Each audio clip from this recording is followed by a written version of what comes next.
Sai Ram. In this episode, we'll continue Baba's Leela in episode number 9. During Baba's time, all the devotees had a feeling Sai cannot read and write. But he was full of knowledge, so he proved everyone wrong. After the death of his daughter, Mr. Dikshit was in extreme sorrow.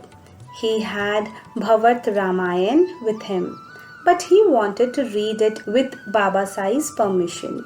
He showed the book to Baba and he opened the book and shuffled the pages. He opened the page where Tara is in grief after Vali's death in Kishkinda Kand, and Sri Ram is instructing Tara and told Dikshit to read that page. This part is good for anyone in grief, but how could the one who cannot read and write open that particular page? This was proof enough for everyone that the one who is self-realized knows everything. Sai Maharaj used to visit his devotees in different forms. Once, Nana Sahib Chandorkar had got some Puran Poli as an offering for Saibaba. When Nana Sahib took the plate of Puran Poli to be offered to Sai, he just finished his lunch and Sai told Nana Sahib to keep the plate and go to his place and have his lunch.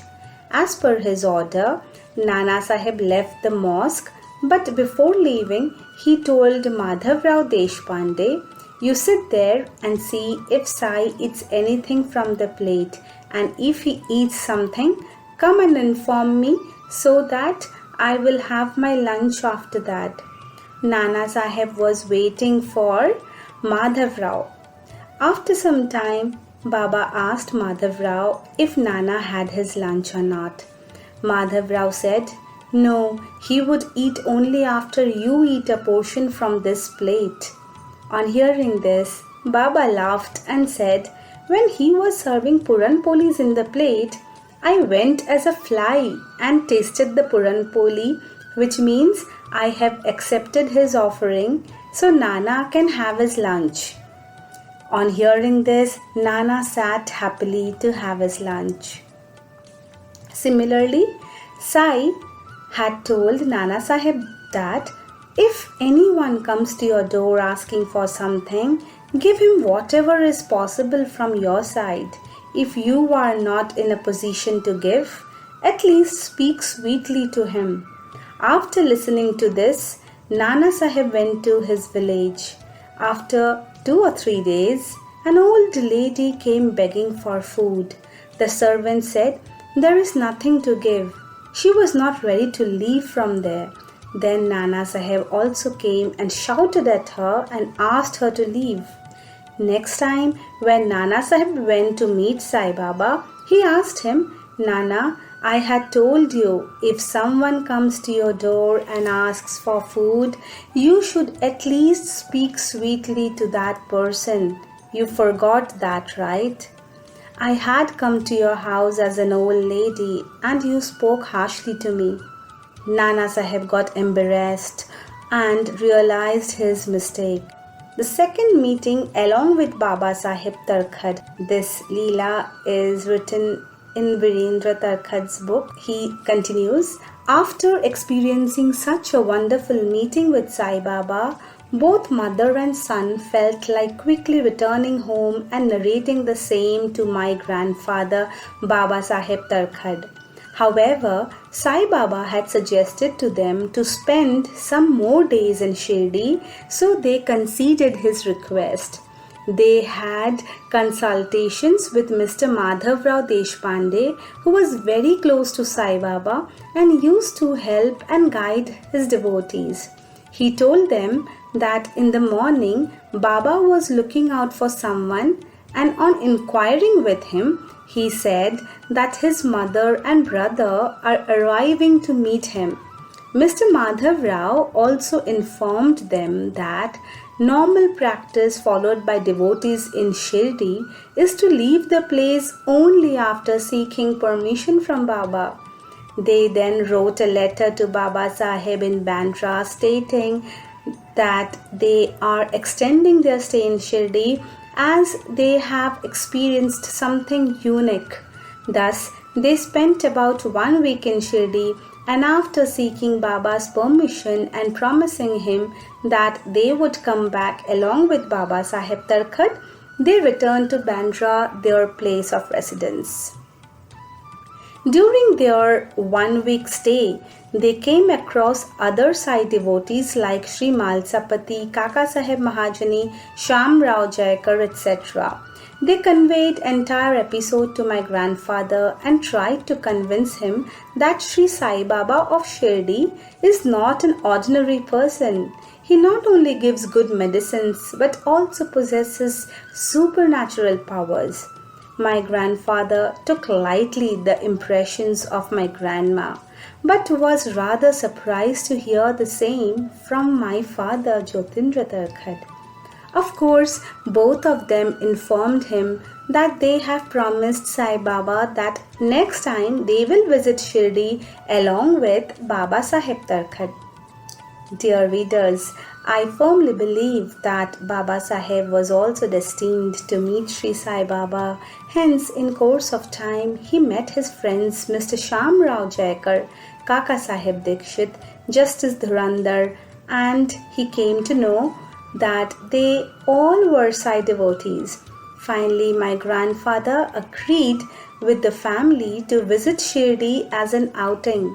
As he was a very busy person, it was difficult for him to be away from the job. They decided to leave on Friday night on a weekend along with his friends.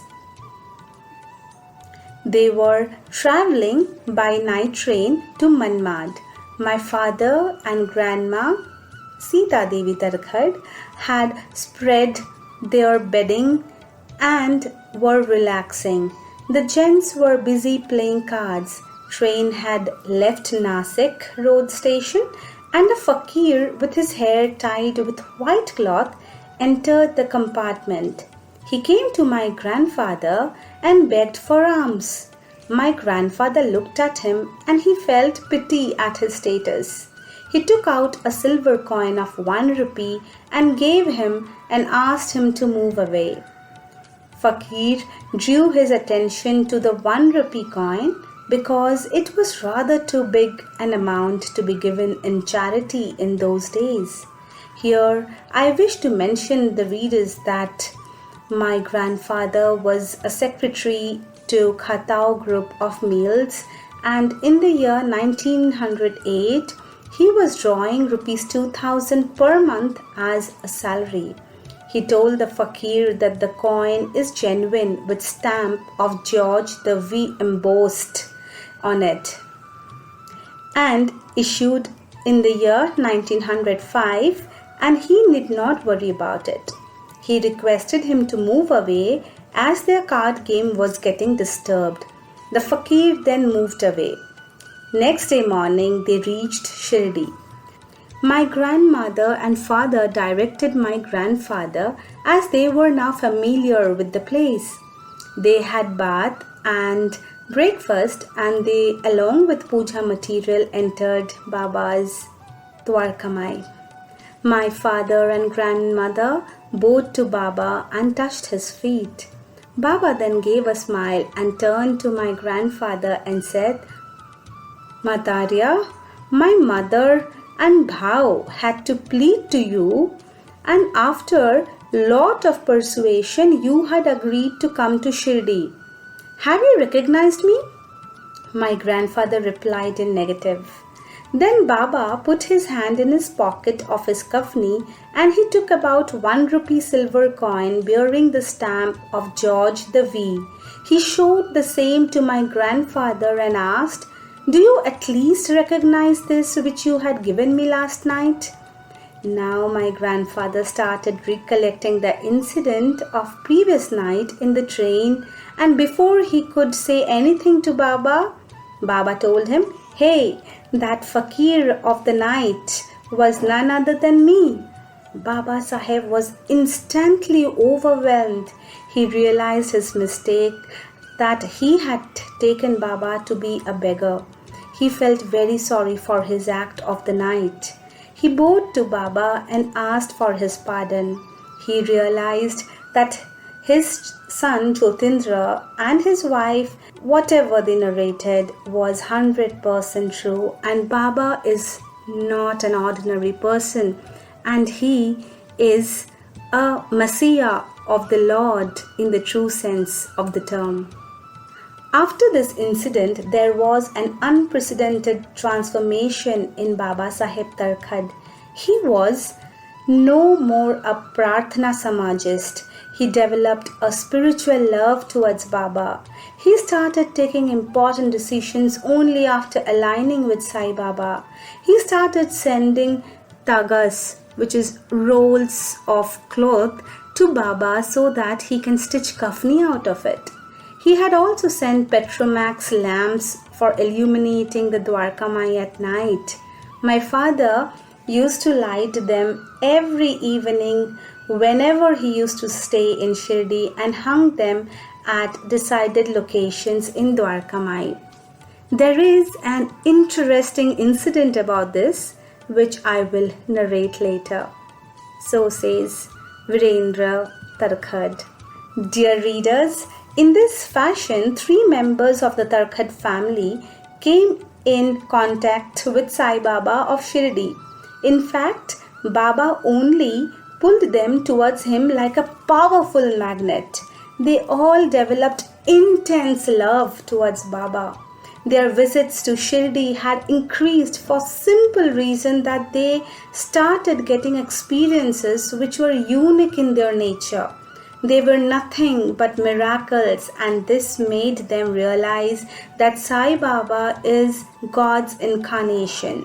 I am going to reveal to you these experiences, and I am sure you all will agree with me after you have read through them. Baba returned the 1 rupee silver coin back to my grandfather, and he said, Motarya, I am returning your coin back to you. Please worship the same and you will have a very fruitful life. Believe in me. I never lie when I speak from the sacred Dwarka Mai. Thus, Baba addressed my grandfather as Motarya and my father as Bhao, and that continued in all their future conversations. Om Shri Sai Nathaya Namaha.